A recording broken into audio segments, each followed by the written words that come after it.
Hello, ladies.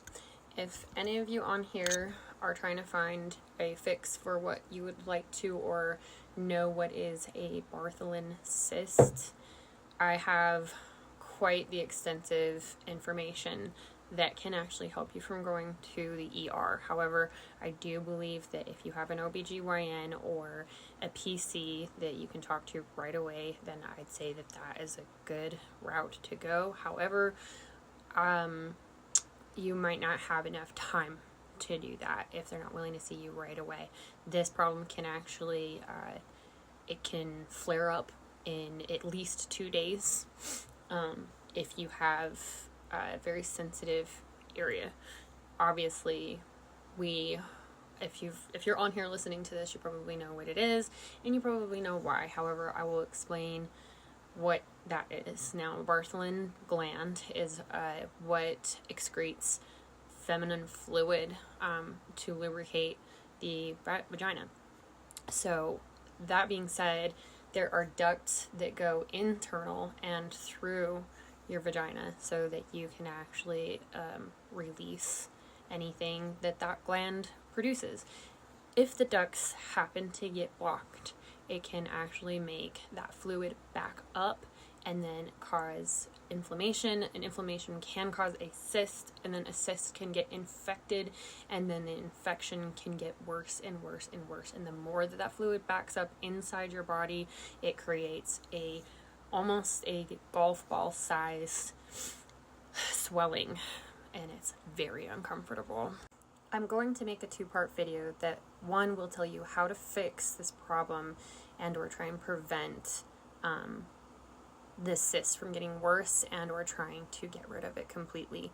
And then 2, I'm going to do the 2nd part video that will show you what you can do to prevent getting this and then maybe why you're getting these. The first thing you should start considering doing is a sitz bath. Now, I was doing them wrong. I actually listened to one of these girls' videos that was saying she did them wrong too. She just thought that she needed to sit in some hot water in the bathtub with some Epsom salt. That is incorrect. I actually, once I started doing the things differently and or correctly, I started seeing quick and or faster results. If you don't have what they call a toilet hat, which is something that fits inside of your toilet and you pour water in, it's basically for a sitz bath.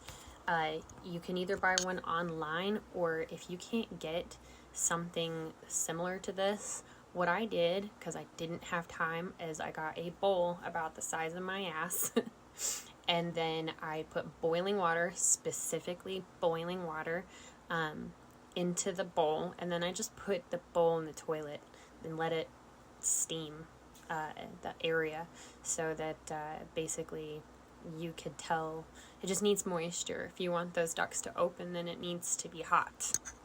By the way, do not have your butt or your vagina touch the water. It's going to be extremely hot. You just need to sit on top of it or hover above it in order for your parts to get moisture to them. Once you've boiled that water and put it in the bowl or the sitz bath, then add Epsom salt and apple cider vinegar, and then stir it up a little bit and then sit right on top of that hot water. Now, I didn't completely override actually sitting in the bath every day for about 3 or 4 days. I would turn my shower on, I would flip the bathtub up, and then I would sit in hot water as well, so I doubled down. That's the first step, and do that consistently for a few days. I didn't see complete results immediately, but I felt them. I could tell there was less pressure in the area, and I could tell that it didn't hurt to do specific things. It continued to improve over a few days. The second step, you're going to want to get these items. 1, calamine lotion. 2, tea tree oil. Tea tree oil, the kind that you can actually put on sensitive areas. More like organic, not something that you put in a vaporizer.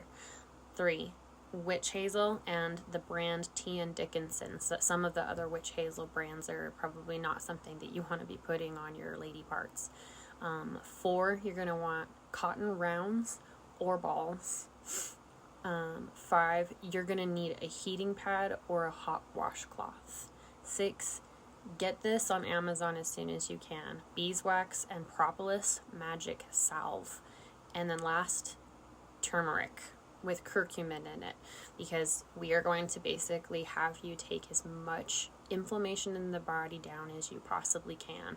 Now that we're kind of reaching the second step, after doing a sitz bath, you're going to want to take some of these items, basically the calamine lotion, the tea tree oil, and the witch hazel, and you're going to put those in a bowl together and mix it in. I would say only 10 drops of tea tree oil. You don't need that much. The calamine lotion and witch hazel you can actually be kind of generous with, because the tea tree oil is a little strong, and if put on body parts it can kind of feel like a burning sensation, specifically on this cyst.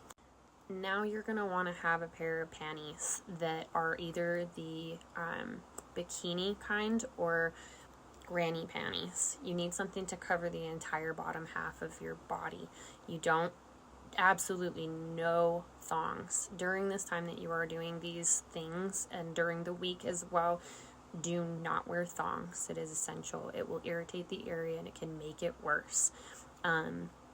After you've taken that pair of panties and put a pad liner on the inside, you're going to take that mixture and soak these cotton rounds or cotton balls in it, and then put that right where that cyst is forming.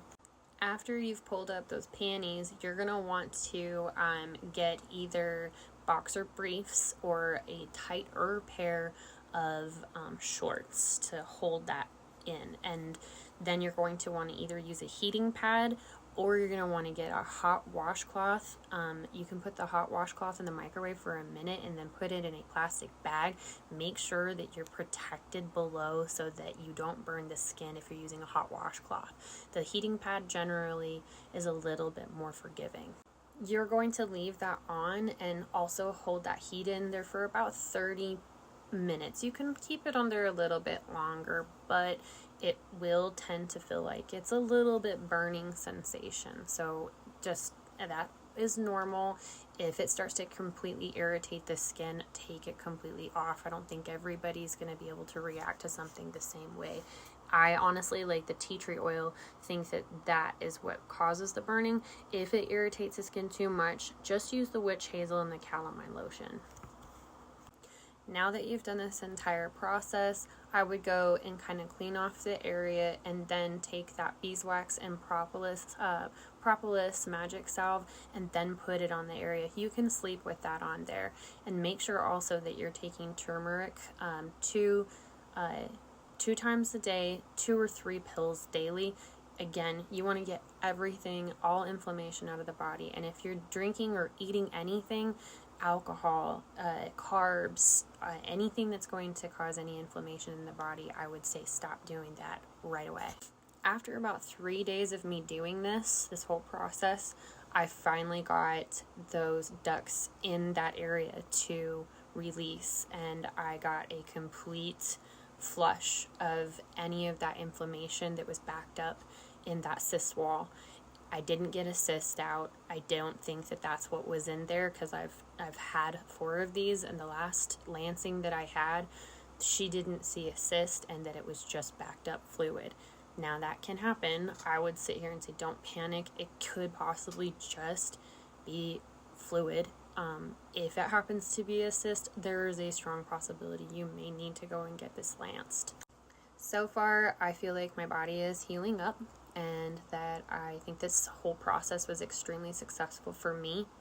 I'm really hoping I can prevent this, and all the information that I got from all these other ladies was extremely helpful. If there's anything else that I missed, please feel free to say something in the comments.